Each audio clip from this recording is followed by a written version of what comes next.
Assalamu alaikum ji. We are into the next lecture related to the history and systems of psychology, and hopefully you are into revising what we have been talking about in the past. मैंने आपसे पहले भी ये कहा था कि अगर आप अयादा करते रहेंगे तो आपकी यादाश्त पहले से बेहतर हो जाएगी, और अयादा करने का एक अच्छा तरीका ये भी है कि आप सीखे हुए मवाद को अपनी रोज़मर्रा की ज़िंदगी में इस्तेमाल कीजिए। यही आपकी यादाश्त में बेहतरी पैदा करेगा। चलिए अब आज के लेक्चर देखते हैं, और मामूल की तरह इससे पहले कि हम कुछ और माहिरीन नफ्सियात का जिक्र करें, let us review what we had been doing in the last lecture, that is lecture number 36.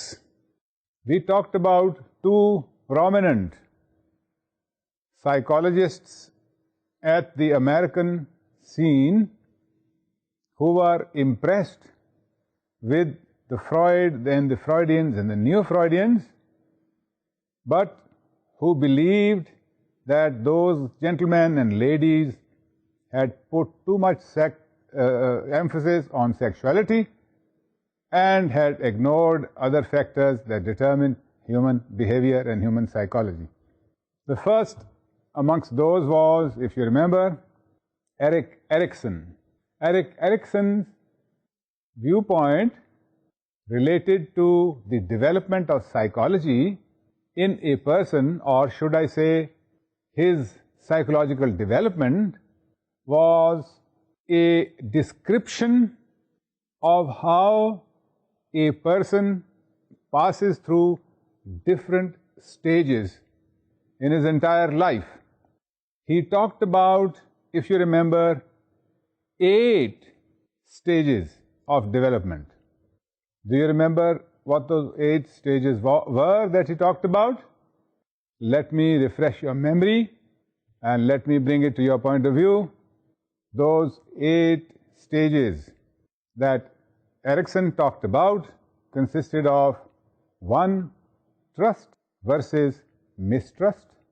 पहली स्टेज ट्रस्ट और मिसट्रस्ट की उसने बताई, और दूसरी स्टेज उसने बताई ऑटोनॉमी और डाउट की. A child wants freedom and autonomy, but is also doubtful of how he should or she should express and enjoy that autonomy and freedom. The third stage he talks about is initiative versus guilt. The child at this stage, in Erikson's point of view, has initiative. He wants to go forward, she wants to go ahead. But the reactions of people around him, the elders, the peers, the significant others, may lead to a creation of guilt in him. उसमें एहसास जुर्म पैदा हो जाए. The next stage that he talks about is that of industry versus inferiority. When the child becomes industrious, when he wants to work harder and harder at a task, the task may be a game or sports or whatever activity, but then when that is not appreciated, it might lead to inferiority. When the child's industrious attitude is ignored or belittled, that leads to creation of inferiority in him, in Erikson's point of view. The next stage he talks about is of identity versus role confusion. What am I? What kind of person I want to be? Am I a sports person? Am I a scholar? Am I a male or a female? Am I big or short or confident or less confident? All of that is a part of the identity of a developing person or a developing child in Erikson's point of view. Opposed to that is role confusion. When that person is not clear, who is he, what is his role, where is he going, how is he supposed to behave? And that comes as a function of the influence of people around him. And that is the other stage that Erikson talks about identity versus role confusion. And then he talked about intimacy versus isolation. In a developmental stage, a point comes when the adolescent wants that he should exchange confidences with somebody who can appreciate his confidences. इस दौरान growing बच्चे के जहन में तरह तरह के वसवसे ख्यालात पैदा होते हैं और ये चाहता है बच्चा कि वो इनका इजहार किसी इंटीमेट सिचुएशन में करे. Therefore, this stage of development is marked by what he calls intimacy. When intimacy is not available, or when intimacy is rebuffed, or when intimacy turns out to be something that in a child's view has not affected him positively, then isolation may occur. He might withdraw, he might become isolated. And the third stage that Erikson talked about was generativity versus self-absorption. क्या एक शख्स ने अपनी ज़िंदगी के इस हिस्से में अपने ख्यालात का इजहार और अपने आप का, अपनी ज़ात का फैलाव दूसरे लोगों तक किया है, या वो सिर्फ अपनी ज़ात में ही गुम रहा है और अपनी ज़ात तक ही महदूद रहा है? That is the stage that Erikson is talking about in terms of the seventh stage of development. The need to his mind, Erikson's mind, is at this stage that a person should expand socially, that he should avoid self-absorption, he should not be too focused on himself. And finally, the last stage that Erikson talked about was integrity versus despair, when a person who is no longer a child may look back in his life and may integrate various aspects of his life and feel comfortable, feel nice, feel satisfied, have a feeling of achievement. Or if he is unable to integrate, he might feel the despair. That was Erikson's contribution. We also talked about another prominent psychologist in this regard at the American continental scene, who developed a radically different theory than the others that we have been talking about, but who was impressed by Freud. In fact, he was a Czechoslovakian. Ab to Czechoslovakia raha nahi mulk. It has been divided into different countries. He belonged to a part which is now called the Czech Republic. He came from Prague and he migrated to New York. His name was J.L. Moreno, and he developed the concept in theory of lack of spontaneity as a reason, as a source, as a basis for mental ill health. And he developed the technique of, remember what? Psychodrama, जिसको हम drama से मुख्तलिफ कहते हैं. Psychodrama he used as a methodology of treatment of mental disorders. And let me quickly review for you what we talked about in relation to psychodrama. We talked about psychodrama having a stage, a psychodrama with a person who is a protagonist. He is the chief character who plays the central role in the psychodrama. Then we talked about auxiliary egos, people who support his play, his role play. And then we talked about a director in the psychodrama who has an overall view of the dramatic situation. And then we talked about audience, how audience may influence the proceedings on the psychodramatic stage. We also talked about, in this regard, the roles that the protagonist or the auxiliary egos play. And then we also talked about role reversal. Role playing and role reversal, in Moreno's point of view, in the overall psychodrama, led to the insight, and that insight created spontaneity, and spontaneity was a source of mental health. Moreno also talked about how to measure group phenomena, and that is another prominent contribution of J.L. Moreno, the technique of sociometry, that is, measurement of group phenomena. These were the two prominent people we talked about.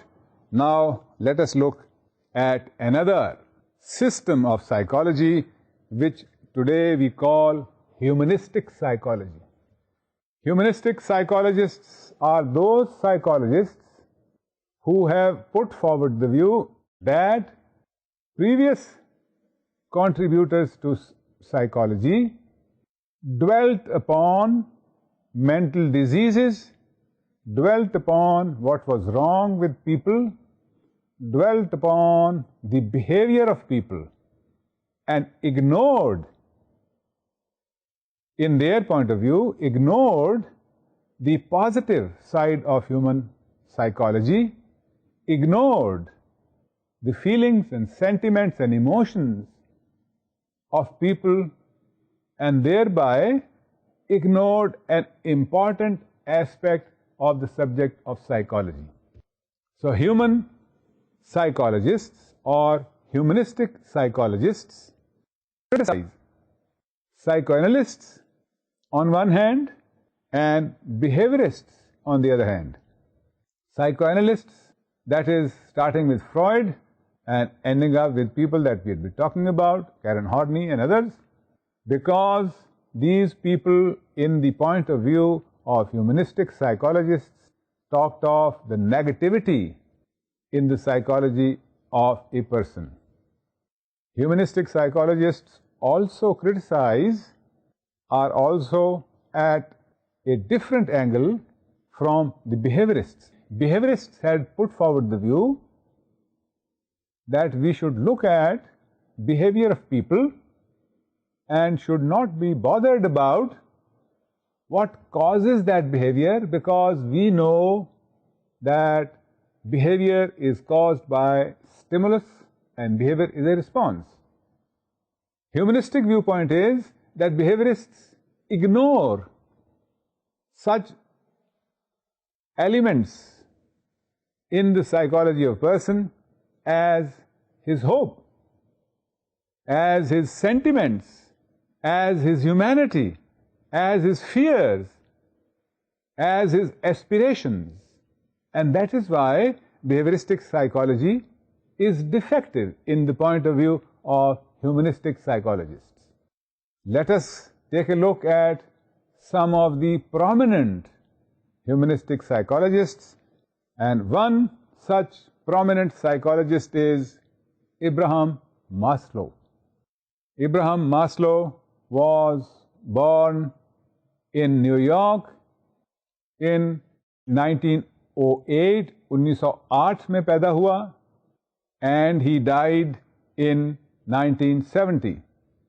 He got his PhD in psychology from Wisconsin University, and we know that Abraham Maslow is famous for a number of things, but there are two very important contributions that are attached to his name.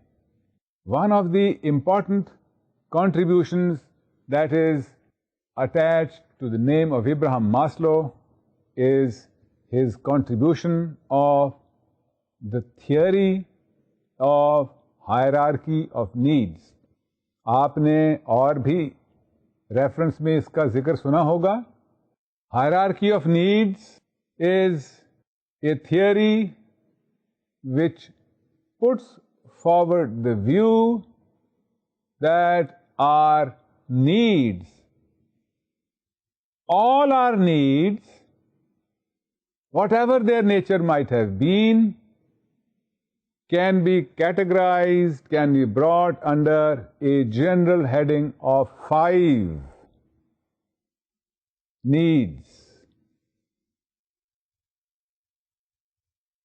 His theory of hierarchy of needs is also called his theory of motivation. हमारी ज़रूरियात जो हैं Maslow के ख्याल में वही हमारे मुहर्रिकात हैं. Needs are our motivations, and all of them can be put into 5 classes. Let us take a look at those 5 classes. And also let us take a look at what he means by hierarchy.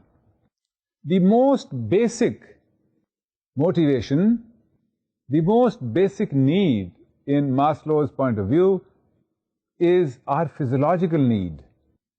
All our physiological needs put together form one need or one motivation. Can you name some physiological needs?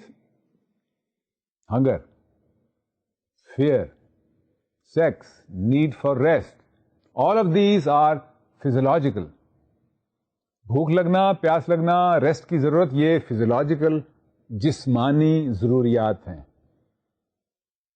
ये हमारी बुनियादी ज़रूरियात हैं. ये हमारी सबसे अहम ज़रूरियात हैं. ये हमारी ज़रूरियात की फाउंडेशन है. इसके ऊपर दूसरी नीड्स हैं. अगर ये हमारी ज़रूरियात पूरी हो जाएं, भूख, प्यास, रेस्ट वगैरह, तो फिर दूसरी नीड्स जो हैं, जो इससे ऊपर जो नीड्स हैं, ज़रूरियात जो हैं, वो प्रेसिंग हो जाती हैं. Then they motivate humans. And what are those needs? Maslow calls them safety needs.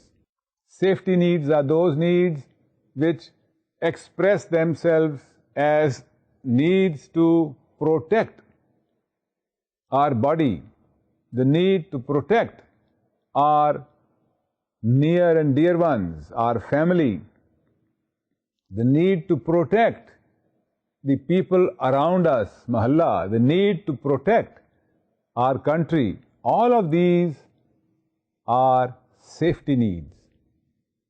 Once those physiological needs are satisfied, are fulfilled, then safety needs become pressing. Once those safety needs are satisfied, the need for protection, then the need for belongingness, the next level of need, begin to motivate human behavior.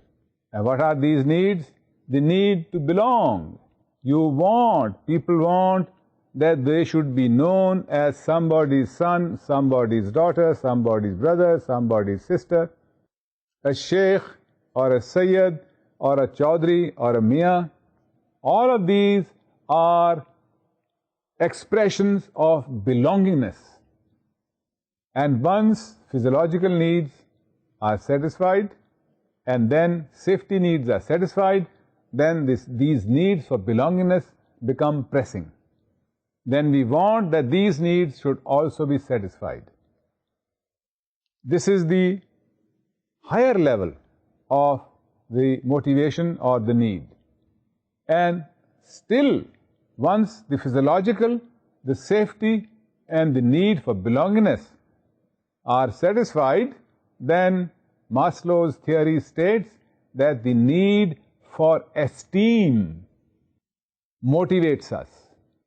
What is this need for esteem? We like to be appreciated, admired. We like to be honored. We like to be looked up to. आपको याद है इसी reference में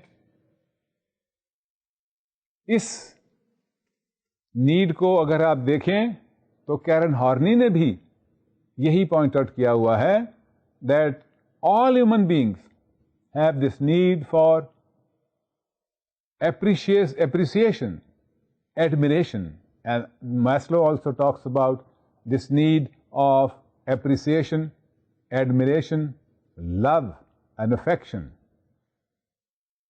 Maslow says that once the physiological needs, then the safety needs, then the need to belongingness are fulfilled, then our need for esteem motivates behavior. Then this becomes a pressing motivator. And this is the other higher level of need.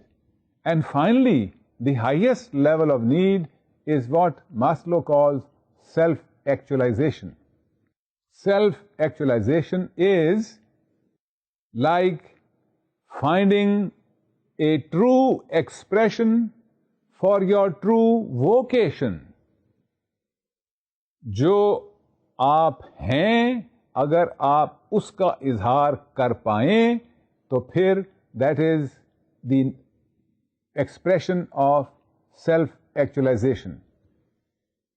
इसका समझने का एक तरीका ये भी है कि आप देखिए कि एक पेंटर जो है, या एक सियासतदान जो है, या एक फिलोसफर जो है, या एक साइंसदान जो है, वो अब इस नीड में बहुत सी चीजें भूल जाता है, such as he or she might even forget whether he or she has eaten, whether he or she has rested, because this need for self-actualization, अपने आप का इजहार जो है, ये इतना प्रेसिंग बन जाता है बाज़ औक़ात कि हमारी दूसरी नीड जो हैं वो भी हम भूल जाते हैं उनकी satisfaction. So self-actualization is a need which is on top. On the bottom are physiological needs, then your safety needs, then your need for belongingness, then your need for esteem, and then on top, the need for self-actualization. Once all those needs, all four needs of physiological, the safety, the belongingness, and the esteem needs are fulfilled, only then the need for self-actualization becomes a motivator. इसलिए ये जो इसकी theory है Maslow की, it is called a theory of hierarchy, because hierarchy means from top to bottom in a graded manner. Unless lower down needs are satisfied, the upper needs are not pressing needs. And that is what is meant by a theory of hierarchy of needs. This is also what is called his theory of motivation. Had Abraham Maslow not contributed anything else to psychology, purely by his theory, which was based upon a lot of observation and experimentation, his theory about human motivation would have assured a place for him as a prominent psychologist in the development of psychology. But Maslow had gone forward of that also, and his contribution to psychology is still more, a little bit more than his theory of motivation. And that is his description of human experiences. Our day-to-day experience is not what he is talking about. He is talking about three different kinds of experience which are interesting, which make a difference, a significant difference in the life of a person. The first is the plateau experience. The plateau experience is a higher level of experience than a day-to-day routine experience. अगर एक शख्स को रोज़मर्रा की ज़िंदगी से हटके कोई और खुशगवार या नाखुशगवार तजुर्बा पेश आए जो एक अहम तजुर्बा हो उस शख्स के लिए, तो उसको मैस्लो प्लेटो एक्सपीरियंस कहता है. Plateau experience is a significant experience in the life of a person that impacts him for a considerable amount and time of his life. And then he talks about the second experience, which he calls the peak experience. The peak experience is similar to a plateau experience, except it is for a longer time period. If you remember, plateau experience is a heightened form of experience, जिसमें खुशी या गमी का एहसास शिद्दत से है, लेकिन इसकी मुद्दत जो है प्लेटो एक्सपीरियंस की वो इतनी ज्यादा नहीं है. तो प्लेटो और पीक एक्सपीरियंस में ये भी फर्क है कि peak experience has a higher intensity and continues for a longer time period. उसकी मुद्दत और उसकी शिद्दत जो है तजुर्बे की वो प्लेटो एक्सपीरियंस से ज्यादा है पीक एक्सपीरियंस की. अक्सर स्पोर्ट्स साइकोलॉजिस्ट जो हैं वो पीक एक्सपीरियंस को इस तरह से बयान करते हैं कि इस दौरान एक स्पोर्ट्स खिलाड़ी जो है, स्पोर्ट्स पर्सन जो है, वो महसूस करता है as if he or she is on top of competition, and that is an example of peak experience. What a person feels, what our cricket team must have felt when they won the World Cricket Cup, what the Italian team or the French team must have felt when they won the World Football Cup. Those are peak experiences where people feel highly charged, highly satisfied, and that experience continues for a relatively long time.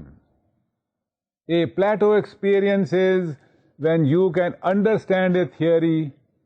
A peak experience is when you have done a paper very well and you find out that you've gotten an A in that paper. That is peak experience. And the third experience in this regard that Maslow talks about is self-actualization. The experience of self-actualization is a heightened form of experience. Plateau and peak are heightened form of experiences as opposed to day-to-day daily life experiences. Plateau is a slightly higher form, existing for a relatively shorter time period. ऐसे समझ लीजिए कि आपको किसी को मिलके खुशी हुई, कुछ देर के बाद वो खुशी जो है वो खत्म हो गई, आप रूटीन लाइफ में चले गए. पीक एक्सपीरियंस है कि आपका पुराना दोस्त आपको एक मिल गया, आपकी खुशी जो है ये काफी देर तक चली. So we have a higher level and existing for a longer time period. And then there is this feeling of the experience of self-actualization. A mathematician who has been thinking about his theory for, let us say, 15 years, and then he has been able to write that theory and finish that book that he always wanted to write. The feeling that he gets out of that is what Maslow says is the feeling or experience of self-actualization. अगर आपको कभी इत्तेफाक हो तो इंग्लिस्तान के relatively recent philosopher, mathematician, teacher थे, बहुत मशहूर, जिन्होंने एजुकेशन पे भी लिखा, मॉरलिटी पे, एथिक्स पे लिखा, और फिर अपनी ज़िंदगी के आखिरी लम्हात जो हैं उन्होंने इंसान की जो जंग है उसके खिलाफ प्रोपेगेंडा करने में सर्फ किए. His name was Bertrand Russell. आप जानते होंगे वो कैम्ब्रिज में पढ़ाते भी रहे बहुत अरसा, and he was against the Vietnam war, and he set up what has been called the Bertrand Russell Tribunal for War Crimes. ये 70s की बात है. When he was doing his doctorate, he had thought about his mathematical equations for a number of years. And when he wrote those mathematical equations and he took them to present them to the committee for his doctoral degree, he had to carry those notebooks and those writings of his on a cart. इतनी ज़्यादा थी उनकी तादाद. And then he was obviously given the degree and he was offered a teaching position also. In his description of his presentation of his theory, mathematical theory, in his autobiography, he describes in detail a very heightened experience, and that lasted for a long time. That is a description that fits into Maslow's description of the experience of self-actualization. When the famous Italian architect Michelangelo, when the famous Italian painter Leonardo da Vinci, when Michelangelo finished painting the inside of the chapel, the feeling that he encountered, that could be described as the feeling of self-actualization. When Leonardo da Vinci had finished doing that painting, about which you must also be familiar, the painting called Mona Lisa, the feeling that he had, that is a description, that is what Maslow describes as the experience of self-actualization. As you must have gathered, self-actualization is, the experience of self-actualization is to be able to express in material or some concrete manner what a person has been feeling in his bones for a long, long time, and to be able to fathom and perceive that experience is what Maslow calls the self-actualization experience. Now, these are the three experiences that Maslow talks about: the plateau experience, the peak experience, and the experience of self-actualization. Because of Abraham Maslow's stress on a person's motivations, because of Maslow's stress on a person's experience, he is considered a humanistic psychologist.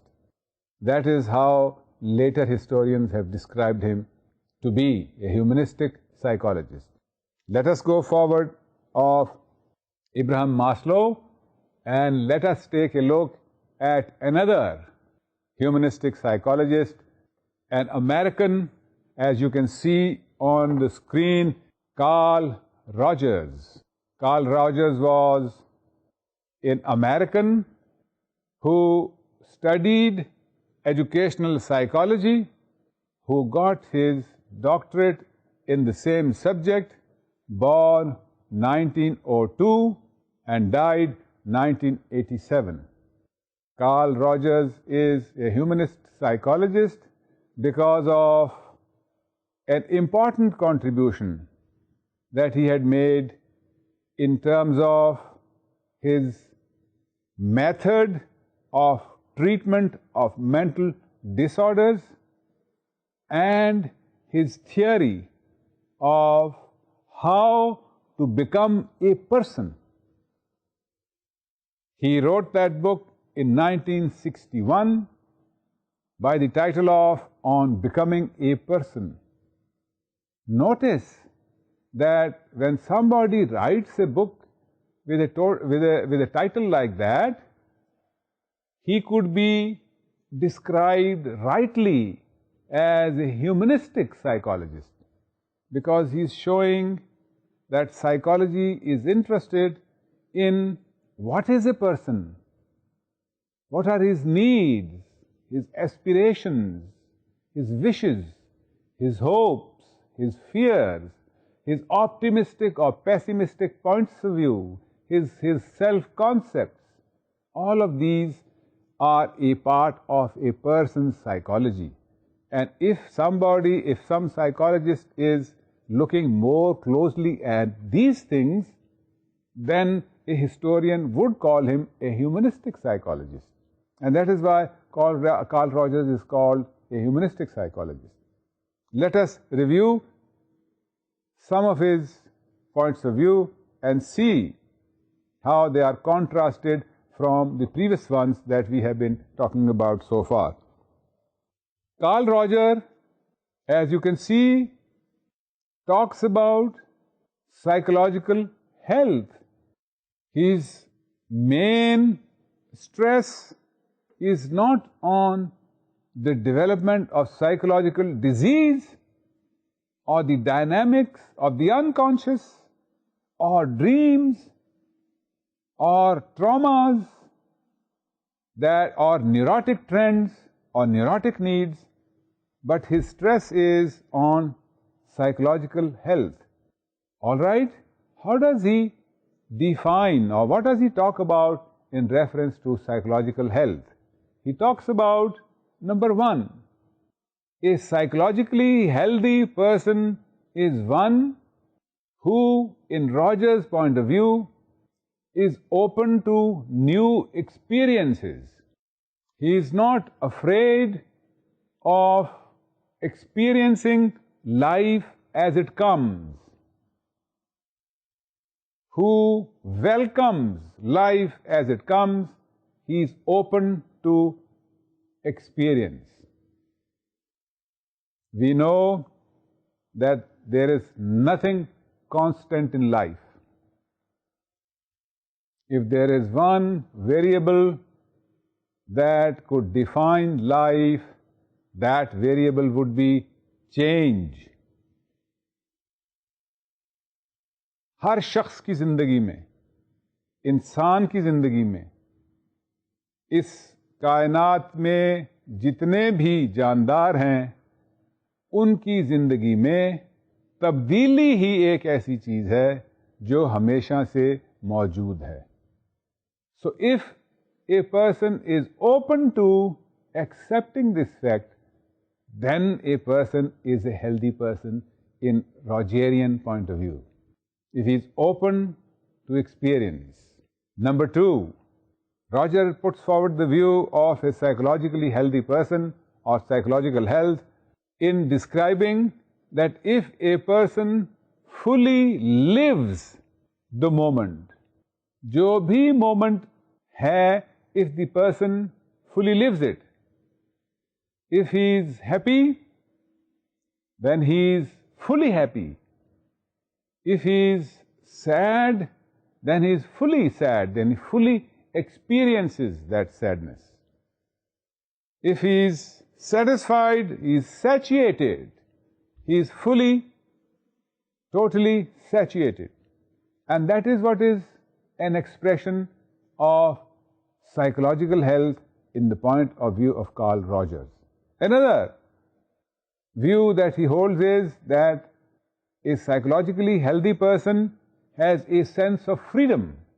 ज़हनी और नफ्सियाती तौर पे वो शख्स जिसके जहन में, जिसके ख्याल में एक फिक्र अमल की आज़ादी मुमकिन है, रॉजर्स का ख्याल है कि वही शख्स ज़हनी तौर पर सेहतमंद भी है. A feeling, a sense of freedom, मैं जो चाहूं कर सकता हूं, of course within the parameters and the framework of legality and ethicality. We are not talking about freedom which is illegal, which expresses itself in illegal, immoral or unethical ways. We are talking about freedom within those boundaries of ethicality, morality and legality. So if a person has this sense of freedom, then he is psychologically healthy. और आखिरी चीज़ जो Karl Rogers psychological health के बारे में कहता है वो ये है that a psychologically healthy person is highly creative. उसकी तख्लीकियत का इजहार कर सकता है और करता है. मैं आपसे एक सवाल पूछना चाहूँगा कि क्या आप समझते हैं, ज़रा सोच के जवाब दीजिए, कि क्या एक पेंटर ही तख्लीकी शख्स है या आपके ख्याल में एक क्रिकेटर, एक बहुत अच्छा बल्लेबाज या बॉलर भी तख्लीकी हो सकता है? जवाब दीजिए. आम तौर पर मैं आपके जवाब का इंतज़ार करने के बाद गुजारिश करूं, आम तौर पर यही ख्याल किया जाता है कि सिर्फ एक पेंटर या स्कल्प्टर या म्यूजिशियन या people who are related to finer arts, they are creative, and that people like sports persons, people who can cook, or people who spend their daily lives in daily routines cannot be creative. What do you think? Is it right? Totally wrong. Totally wrong. A cricketer, a bowler or a batsman could be very creative. Our bowlers, when they invented the reverse swing, that was being creative. Batsmen, when they started a reverse sweep in batting, that was being creative. So, creativity is not the realm of only people who belong in the finer arts. Creativity can also express itself in games and sports, and in fact in daily life also. So when Rogers is saying that psychologically healthy person is creative, he is not necessarily referring to people belonging in the finer arts, the painters, the musicians, the sculptors. He's also talking about the normal routine people like you and me. So don't think that Rogers is talking about creativity as an expression of psychological health only in the realm of finer arts. You can be very creative. Your mother can be very creative in cooking a dish. You can be very creative in finding a solution to a problem while playing games with your friends. So creativity is not confined, in Rogers' point of view, only to the finer arts. It expresses itself in other realms of life also. Let us go forward of this. We have talked about Rogerian point of view about a psychologically healthy person or psychological health. Based upon his theories, Carl Rogers also developed a system of treatment of mental disorders, or a system of making person better than who they are, or helping them to become persons. Remember the title of his book, On Becoming a Person?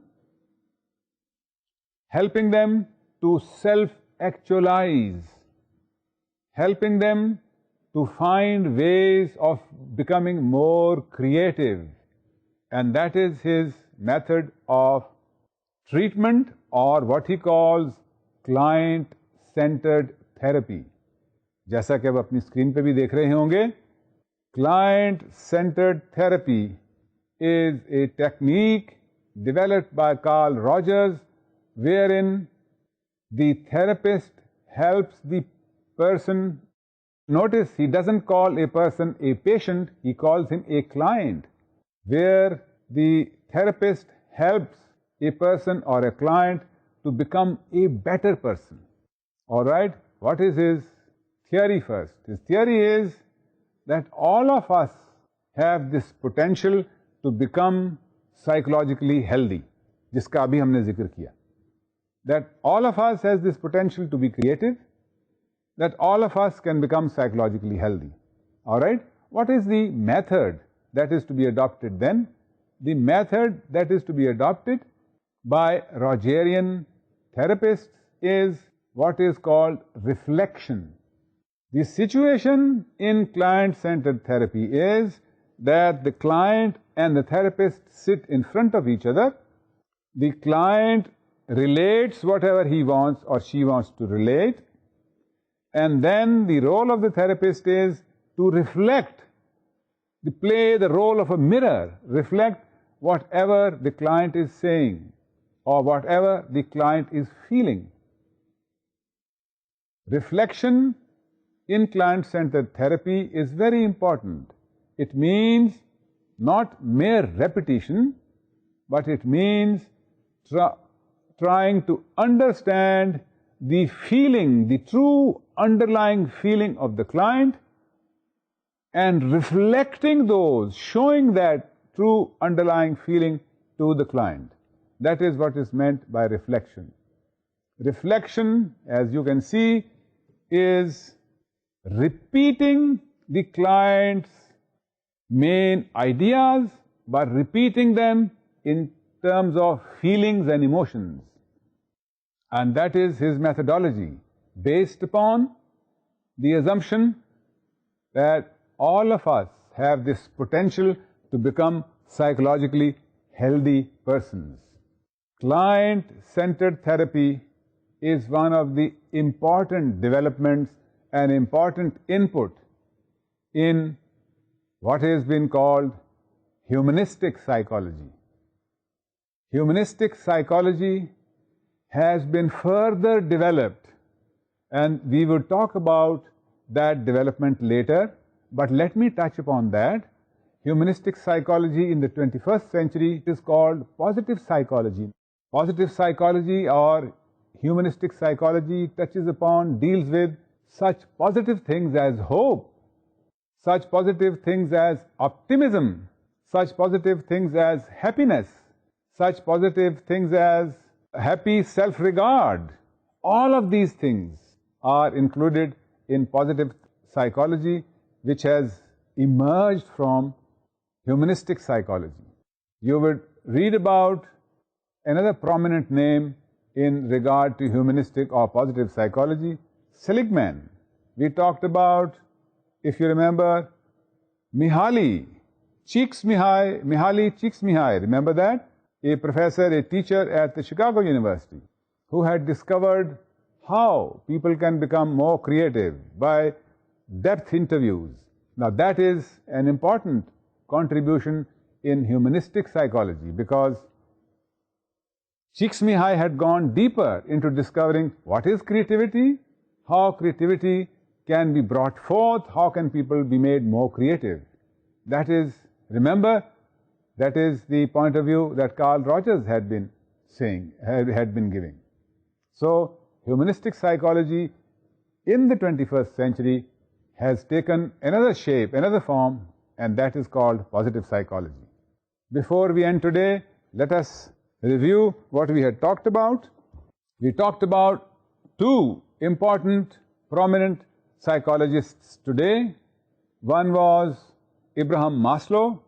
In his context, we talked about his theory of motivation, or what has been called his hierarchy of needs or hierarchy of motivations. Then we talked about his explanation of different types of experience, plateau experience, peak experience, and the experience of self-actualization.